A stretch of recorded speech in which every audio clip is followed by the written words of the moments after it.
Hali kayo't inyong tingnan, libingang walang laman, na buhay ngang tunay, Mesiyas ng tanan. Alleluia, alleluia, alleluia. Magawitan ngayon ng alleluia. Sa ngalan ng Ama, ng Anak at ng Espiritu Santo. Amen. Sumainyo ang Panginoon. At sumaiyo rin. Mga kapatid, tayo muli ay nagpupuri at nagpapasalamat sa Diyos dahil sa Kanyang pagmamahal sa atin. Ang Diyos natin ay isang mabuting kaibigan. Ikaw ba? Mabuti ka bang kaibigan sa iba? Sa mga pagkakataon na kung saan tayo ay nakasakit ng damdamin ng ating mga kaibigan, pwede nating hingin ng tawad ito sa Panginoon para tayo ay makitang karapat-dapat na makatanggap sa mga banal na misteryo. Inaamin ko Sa makapangyarihang Diyos at sa inyo, mga kapatid, na lubha akong nagkasala sa isip, sa salita, sa gawa, at sa aking pagkukulang. Kaya isinasamo ko sa mahal na Birheng Maria, sa lahat ng mga anghel at mga banal, at sa inyo, mga kapatid, na ako'y ipanalangin sa Panginoong ating Diyos. kaawaan tayo na makapangyarihang Diyos, patawarin tayo sa ating mga kasalanan, patnubayan tayo sa buhay na walang hanggan. Amen. Panginoon, kaawaan mo kami. Panginoon, kaawaan mo kami. Kristo, kaawaan mo kami. Kristo, kaawaan mo kami. Panginoon, kaawaan mo kami. Panginoon, kaawaan mo kami. Manalangin tayo. Ama naming makapangyarihan, ipagkaloob mo kami marapat sa pagkabuhay na aming kinamtan sa binyag, upang ang pinagdiriwang namin ngayon ng buong galak ay siya laging maging lakas para kami ay maligtas. Sa pamagitan ni Jesucristo kasama ng Espiritu Santo, magpa sa walang hanggan. Amen.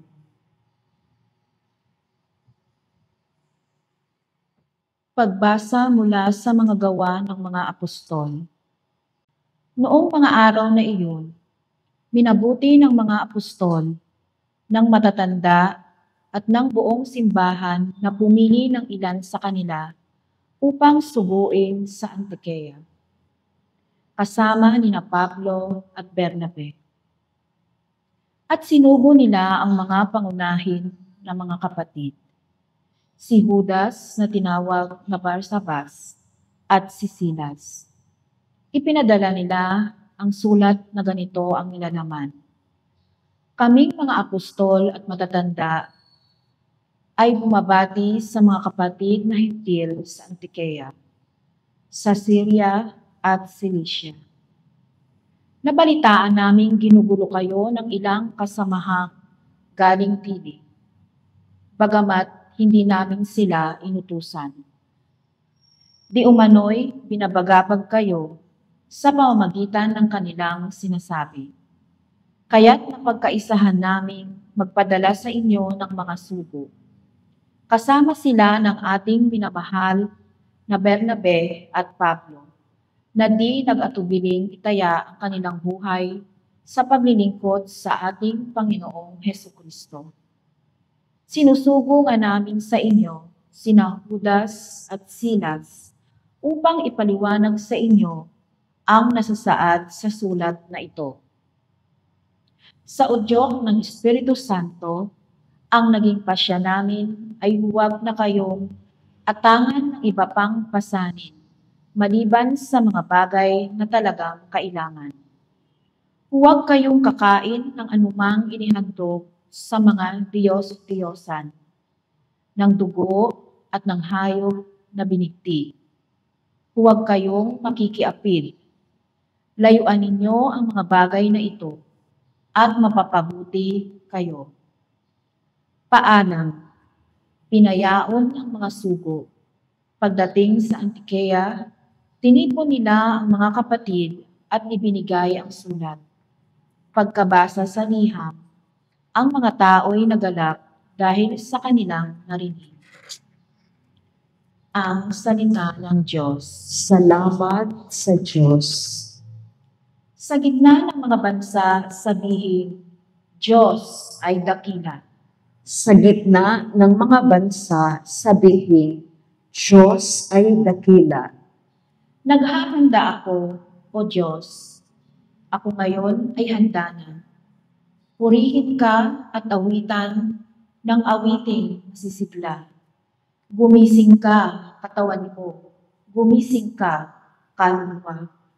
Gumising ka at tugtugin mo, yaong lumang lira't alpa. Tumugtog ka at hintayin ang liwayway ng umaga. Sa gitna ng mga bansa, sabihin, Diyos ay dakila. Sa gitna ng mga bansa, kita'y masasalamatan. Poon, ika'y pupurihin sa gitna ng mga hirap. Pag-ibig mo walang maliw ay abot sa kalangitan. Nadarama sa itaas ang lubos mong katapatan. Ihayag mo sa itaas ang taglay mong kabantugan. Dito naman sa daigdig ay ang iyong kalinlingan. Sa gitna ng mga bansa, sabihin, Diyos ay dakila.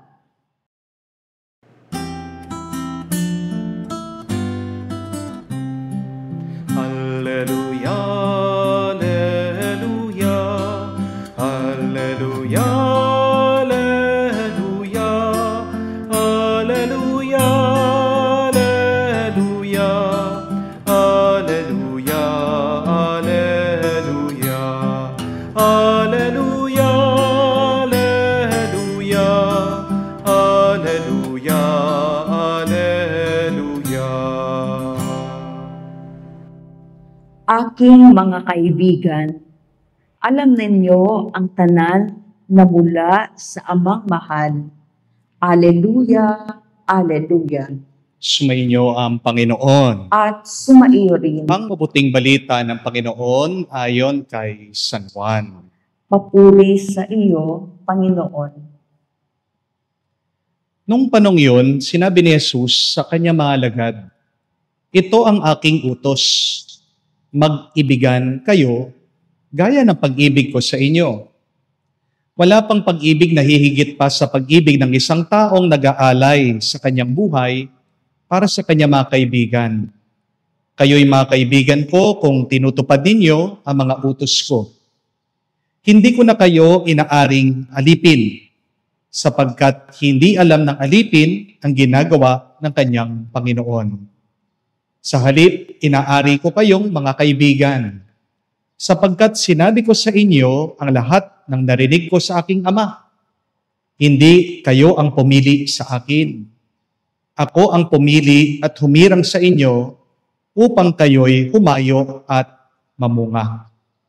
At manatili ang inyong bunga. Sa gayon, ang anumang hingin ninyo sa aking Ama, sa pamamagitan ng pangalan ko, ay ipagkakaloob ko sa inyo. Ito ang inuutos ko sa inyo, mag-ibigan kayo. Mga kapatid, ang mabuting balita ng ating Panginoon. Pinupuri ka namin, Panginoong Hesukristo. Magandang araw po muli sa inyong lahat Magandang araw po, Father. at welcome po sa ating bagong parokya dito po sa parokya ni San Jose, City of San Fernando.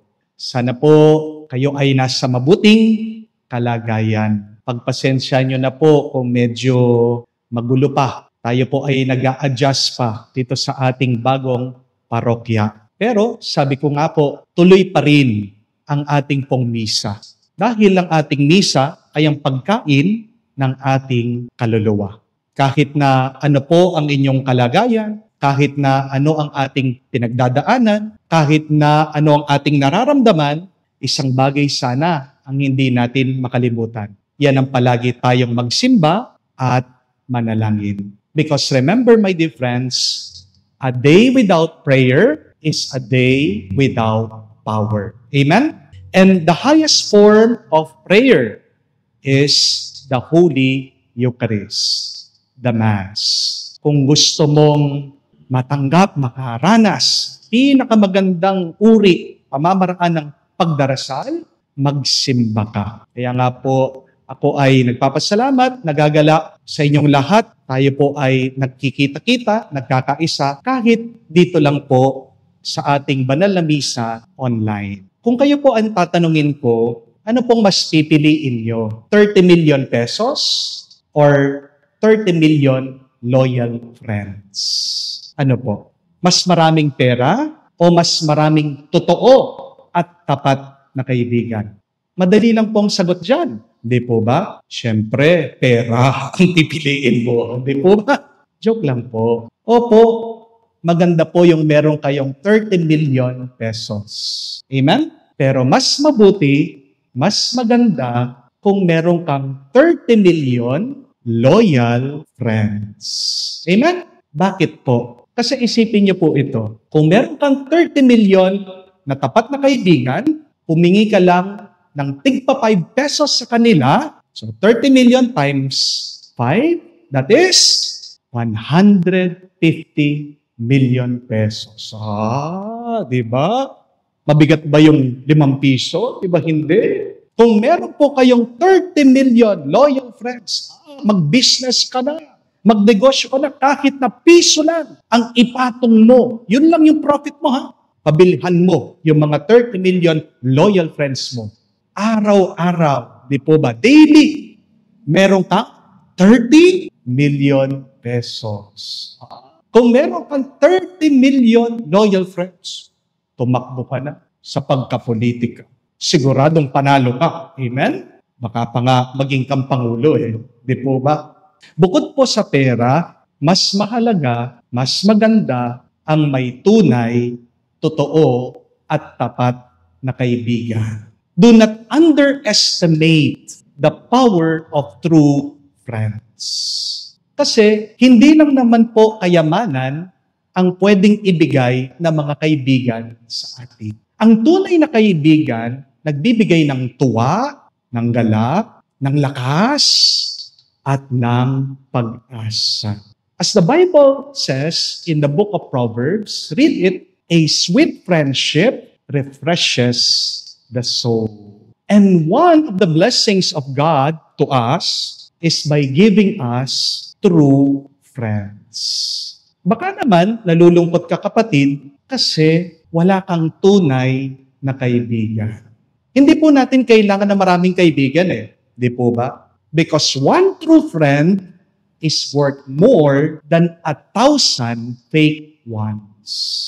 Kapag tumatanda ka na, di mo na kailangan yung napakarami mong kaibigan. Pagkatapos, hindi naman totoo sa'yo, hindi ka naman tinutulungan, hindi ka pinakikinggan. Di po ba? Ang magandang tanong, pagmunihan natin, do we really have true friends in our life? Minsan, ang dami po natin mga Facebook friends. Pero, tingnan niyo po yung mga listahan ng mga friends niya sa Facebook. Talaga ba? Kaibigan mong mga yan. Buksan niyo po ang inyong mga cellphone, makikita niyo din po sa contacts niyo.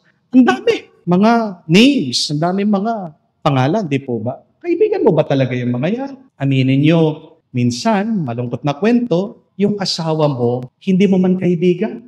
Amen? Kaya, marami sa mga mag-asawa, nag-aaway, nagkakahiwalay, merong mga mister, nagsisikreto sa kanilang mga misis, merong mga misis na napaka-bitter, wala nang loob sa kanilang mga asawa. Alam niyo po, ang pinakamagandang kasal ay yung kinakasal, yung magkaibigan. Kung pipili ka din ng mapapangasawa mo, wag lang yung number 1 po ha, piliin mo yung may takot sa Diyos. But the second is, choose someone that you are friends with. Marry your best friend. Yun po yung magandang kasal. Dahil kapag kaibigan mo ang asawa mo, masaya kang uuwi araw-araw. Di po ba? How about your kids? Tanong lang po. Are they your friends? Yung mga anak niyo po, tinuturing ba kayo mga kaibigan? Kayo pong mga magulang? Kaibigan mo ba talaga yung anak mo? Alam niyo po, kailangan lang naman natin ng mga magulang hanggang mga 8 to 10 years old tayo. Kapag 10 years old ka na, 11 years old, 12 years old, dapat yung magulang, kaibigan na ng anak. Kapag po tumatanda ang bata, dapat yung number 1 best friend niya ay yung magulang niya. Di po ba? Kasi siyang inuuwian niya. Ang hirap po na inuuwian mo yung hindi mo kasundo. Di po ba? Kaya hindi nakakapagtaka bakit meron mga ibang bata na hindi nananatili sa bahay, lumalabas, kung sino-sino mga kasama.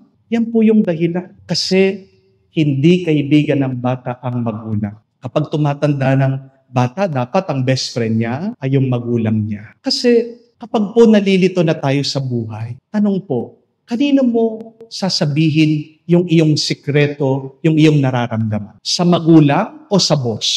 Sa kaibigan o sa boss? Sa kaibigan. Di po ba? Baka naman nagiging boss ka sa iyong mga anak o kaya naman nagiging commander ka. Kaya natatakot sila sa iyo. Hindi nakakapagbukas ng saloobin yung mga anak mo.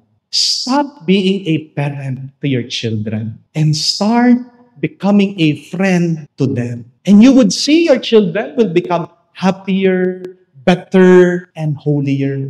How about God? Is God your friend? Ang habilin po ni Jesus sa atin sa Ebanghelyo, magmahalan tayo. Paano natin may papakita o may paparanas ang pagmamahal na ito sa pamamagitan po ng pagkakaibigan? Sabi po ni Jesus sa Ebanghelyo, hindi ko na kayo tinuturing na mga alipin. Inaari ko na kayo mga kaibigan. Dahil ang kaibigan ay mag-aalay ng sarili niyang buhay para sa kanyang mga minamahal. Pinapakilala po ni Jesus sa atin dito, sino ba talaga ang Diyos na ating sinasamba? Siya'y isang kaibigan. The Christian God is a friend. And what is divine love? It is friendship. Even the Holy Trinity is a symbol of friendship. Pansinin niyo, isang Diyos, 3 persona, magkakapantay, nagkakaisa, nagmamahalan. Alam nila ang bawat isa. Balikan niyo man po ang Genesis, yung unang kwento ng tao, si Adan at si Eva, makikita niyo po dito na ang Diyos daw ay naglalakad sa hardin, kausap, kasama si Adan at si Eva. And the Hebrew word for to walk with someone is a metaphor for friendship. Kapag naglalakad ka kasama ang isang tao, ibig sabihin kaibigan mo siya. Amen? Dahil kung kaaway mong isang tao, paparating pa lang yan, malayo pa lang siya, iiwas ka na sa kanya. Di po ba? Ito po ang Diyos na nagmamahal sa atin. Siya ay isang kaibigan na hindi tayo iniiwan. Merong mga taong depressed dahil sila'y mag-isa. Bakit sila mag-isa? Kasi wala silang kaibigan. Hindi nila binubuksan ang kanilang isip at puso sa iba. Pero bago ka maghanap ng ibang kaibigan, kapatid, nandiyan ang Diyos, binibigay niya ang kanyang sarili sa pagkakaibigan sa atin. Nakalimutan na natin, ang Diyos dapat ang unang best friend natin sa buhay. Amen? Pero malungkot na kwento, marami pa rin sa atin pekeng kaibigan ng Diyos o ayaw maging kaibigan ang Panginoon. Paano mo alam na hindi ka tunay na kaibigan? Para ka daw isang anino. A fake friend is like a shadow. Why? Because they only appear when everything is light. And they disappear when everything becomes dark. Mga kapatid, ang Diyos, isang totoo, tapat, mapagmahal na kaibigan sa ating lahat sa hirap at ginhawa. Bilang pasasalamat po natin, sana magsumikap ka naman. Napalalimin mo ang iyong ugnayan at pagkakaibigan sa Kanya araw-araw. May we grow daily in intimacy with Jesus, our friend. At isa pong paraan para lumalim ang ating pakikipagkaibigan sa Diyos, ito po ay sa pamamagitan ng panalangin. As Saint Teresa of Avila beautifully said one time, prayer is nothing more than being in terms of in friendship with God. Ganda po, no? Ang pagdarasal daw ay isang pagkakaibigan sa Diyos. Hindi mo masasabing kaibigan mo ang Diyos kung hindi mo kinakausap ang Diyos. At ang panalangin ay isang pakikiusap at pakikinig sa Diyos. Please, do not neglect your prayers. Pray, not because you need something, but pray always because you want to be in communion always with God, your friend. Kapag hindi ka na nagdadasal, kapatid, isang tanda na yan, matakot ka, hindi mo talaga kaibigan ang Diyos.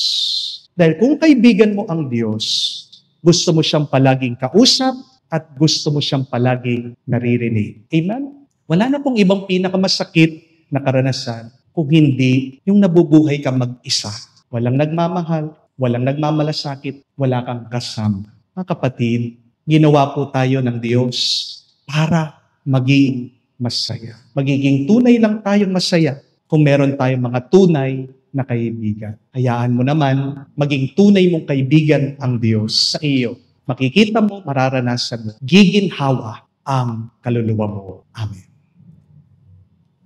Tumayo po tayo, alay po natin sa Diyos ang ating mga dasal at panalangin. Ating sabihin, Panginoon, dinggin mo kami. Panginoon, dinggin mo kami. Ang mga tinawag upang mangaral ng Ebanghelyo sa numang paraan, naway magpahayag ng mabuting balita ng pag-ibig ng Diyos. Manalangin tayo sa Panginoon. Panginoon, dinggin mo kami. Ang mga namumunang politiko naway matakot sa Diyos at gawin ang nararapat ayon sa mga salita ni Kristo. Manalangin tayo sa Panginoon. Panginoon, dinggin mo kami. Ang mga mag-asawa naway isapuso ang utos ng Diyos na mag-ibigan kahit sa pagkakataon ng pagsubok. Manalangin tayo sa Panginoon. Panginoon, dinggin mo kami. Sa katahimikan po ng ating puso, banggitin din natin sa Diyos ang ating mga personal na pangangailangan. Panginoong Diyos, dinggin mo ang aming mga panalangin at loobin mong lumago sa amin ang iyong pag-ibig. Hinihiling namin ito sa pamagitan ni Kristo aming Panginoon. Amen.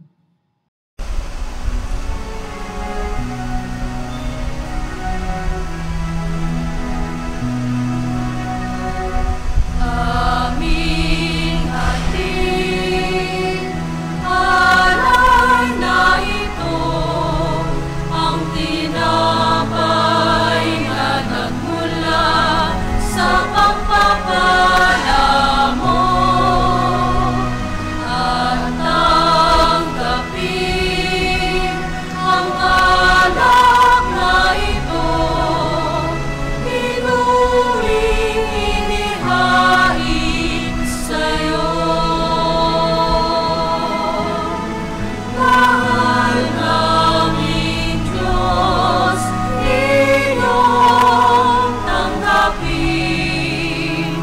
ang munting alay mula sa amin. Buong puso namin hintayin pagpapala ng aming hiling. Pagpapala ng aming hiling. Nalangin kayo mga kapatid para ang ating mga paghahain ay kalugdan ng Diyos amang makapangyarihan. Tanggapin nawa ng Panginoon itong paghahain sa iyong mga kamay, sa kapurihan niya at karangalan, sa ating kapakinabangan at sa buong sambayanan niyang banal. Ama naming lumikha para mo ng awa, gawin mong banal ang mga alay naming sa iyo sanang kalugdan. At kami gawin mong hain sa iyong laging nakalaan. Sa pamagitan ni Jesucristo kasama ng Espiritu Santo, magpa sa walang hanggan. Amen. Sumainyo ang Panginoon. At sumaiyo rin, Itaas sa Diyos sa inyong mga puso at diwa. itinaas na namin sa Panginoon. Pasalamatan natin ang Panginoong ating Diyos. Marapat na siya ay pasalamatan. Ama namin makapangyarihan, tunay nga marapat ikaw ang aming pasalamatan. Ngayong pinagdiriwang ang paghahain ng Mesiyas, ang maamong tupa na tumubos sa aming lahat. Siya'y talagang maasahan at ang katapatan niya sa pananagutan ay siyang bumago sa dating pamumuhay, sa sangkatauhan na mihasa sa pagkasalawahan. Ang dangal ng tao ay ganap na itinampok upang pamamana namin sa pakikipagkapatid kay Jesus. Kaya kaisa ng mga anghel nagsisiawit ng papuri sa iyo. Nang walang humpay sa kalangitan, kami nagbubunyi sa iyong kadakilaan.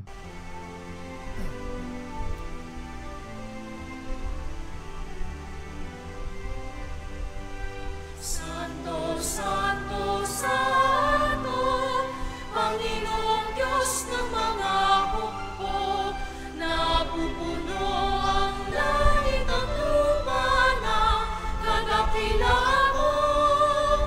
Hosana, Hosana, sa kaitaasan, pinagpala ang naparirito sa ngalan ng Panginoon.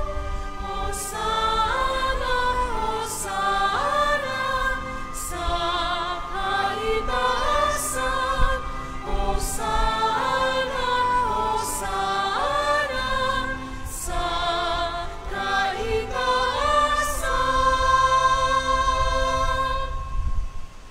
Ama naming banal, ikaw ang bukal ng tanang kabanalan, kaya't sa pamagitan ng iyong Espiritu, gawin mong banal ang mga kaloob na ito upang para sa amin maging katawan at dugo ng aming Panginoong Heso Kristo.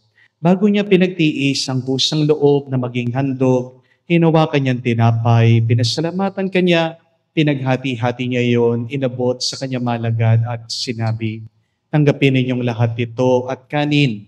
Ito ang aking katawan na ihahandog para sa inyo."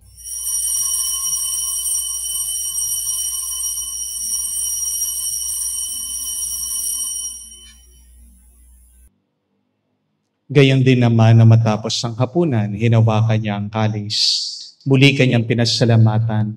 Inabot niyang kalis sa kanya malagad at sinabi, "Tanggapin ninyong lahat ito at inumin. Itong kalis ng aking dugo, ng bago at walang hanggang tipan.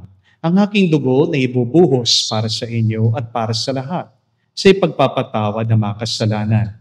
Gawin ninyo ito sa pag-aalaala sa akin."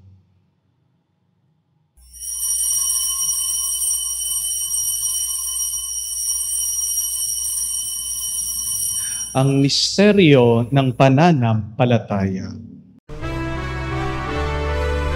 Aming ipinahayag na namatay ang iyong anak, nabuhay bilang Mesiyas at magbabalik sa wakas para mahayag sa lahat.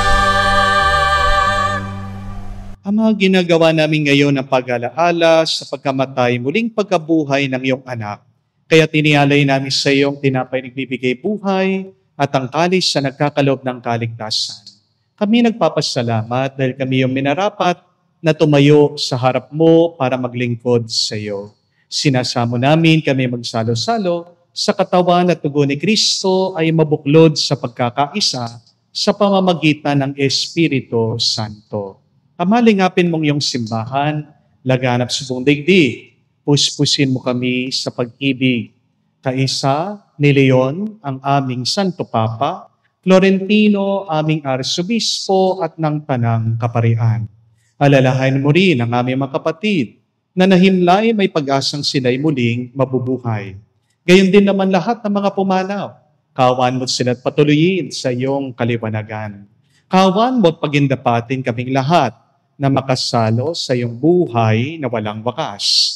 kaisa na Mahal na Birhen Maria, Ina ng Diyos, kaisa ni San Jose, ang kanyang malwalhating esposo, kaisa ng mga apostol, lahat ng mga banal, na namuhay dito sa daigdig na kalugod-lugod sa iyo.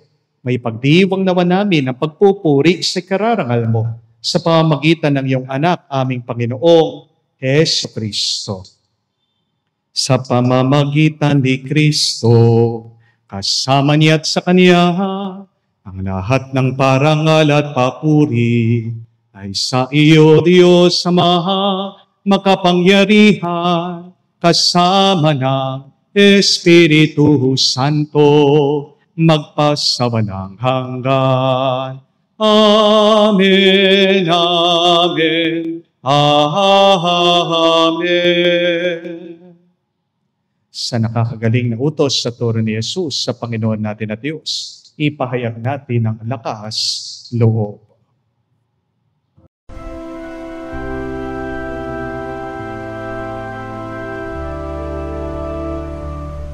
Ama namin, sumasalangit ka, sambahin ang ngalan mo, mapasa amin ang kaharian mo, sundin ang loob mo dito sa lupa, para nang sa langit. Bigyan mo kami ngayon ng aming kakanin sa araw-araw, at patawarin mo kami sa aming mga sala, para nang magpapatawad namin sa nagkakasala sa amin. At huwag mo kaming ipahintulot sa tukso, at iadya mo kami sa lahat ng masama. Hinihiling namin kami adya sa lahat ng masama, pagkalooban ng kapayapaan araw-araw, ligtas sa kasalanan, ilayo sa lahat ng kapahamakan, samantalang aming pinanabikan ang dakilang araw ng pagpapahayag ng tagapagligtas naming si Hesus Kristo. Sapagkat sa iyong kaharian at ang kapangyarihan at ang kapurihan magpakailanman. Amen. Panginoong Yesu Kristo, sinabi mo sa mga apostol, kapayapaan ang iniiwan ko sa inyo, ang aking kapayapaan iniiwan ko sa inyo. Ang aking kapayapaan, tunghayan mo ang aming pananampalataya, huwag ang aming pagkakasala. Pagkalooban mo kami ng kapayapaan at pagkakaisa ayon sa iyong kalooban. Kasama ng Espiritu Santo, magpa sa walang hanggan. Amen. Kapayapaan ng Panginoon ay laging sumainyo. At sumaiyo rin. Magbigayan po tayo ng kapayapaan sa bawat isa. Isuyo niyo po, kapayapaan po sa inyong lahat.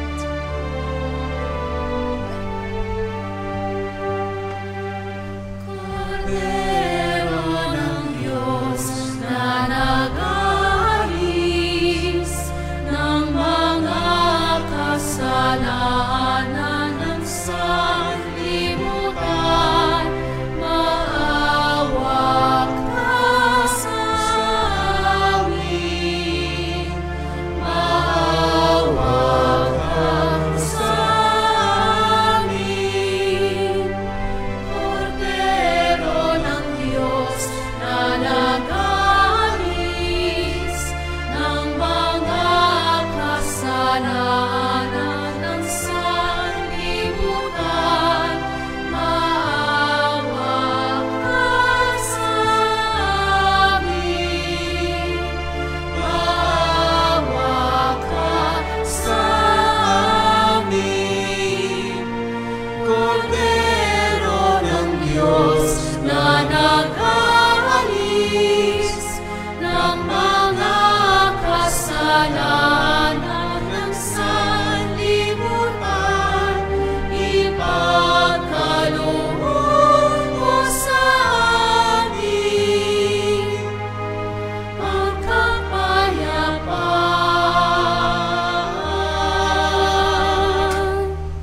Mga kapatid, naririto ang ating Panginoong Jesucristo, ang Kordero ng Diyos.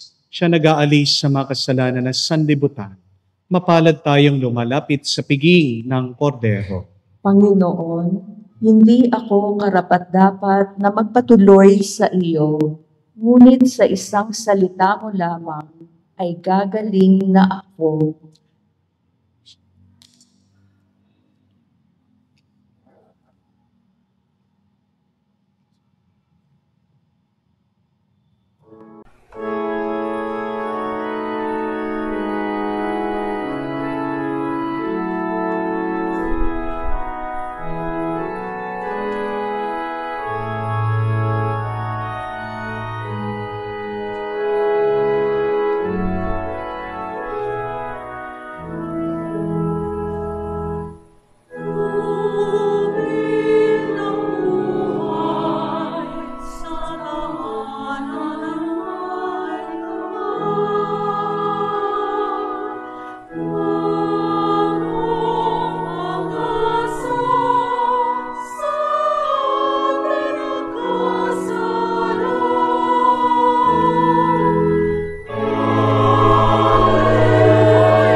Manalangin tayo.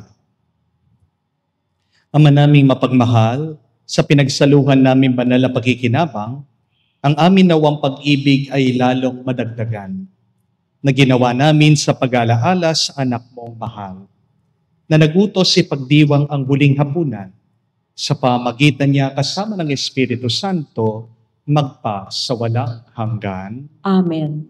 Sino ang Diyos ating sinasamba?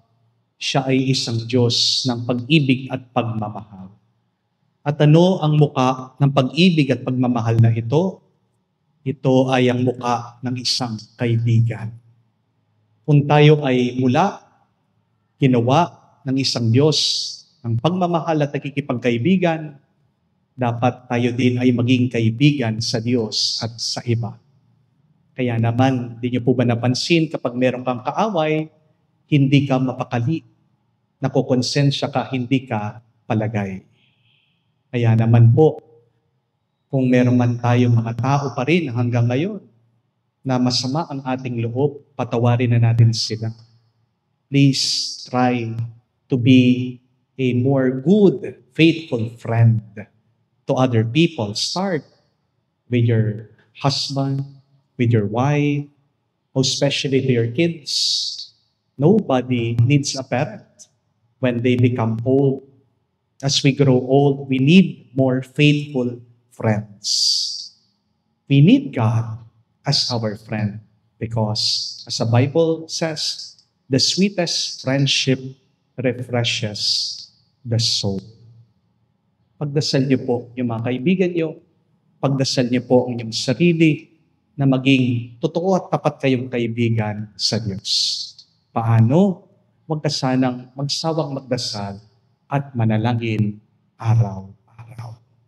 Sumayin niyo ang Panginoon. At sumaiyo rin. Basbasan kayo ng Diyos, makapangyarihan sa lahat, sa ngalan ng Ama, ng Anak, ng Espiritu Santo. Amen. Ang ating misa ay natapos na. Pumayo kayo sa kapayapaan ni Kristo. Salamat sa Diyos.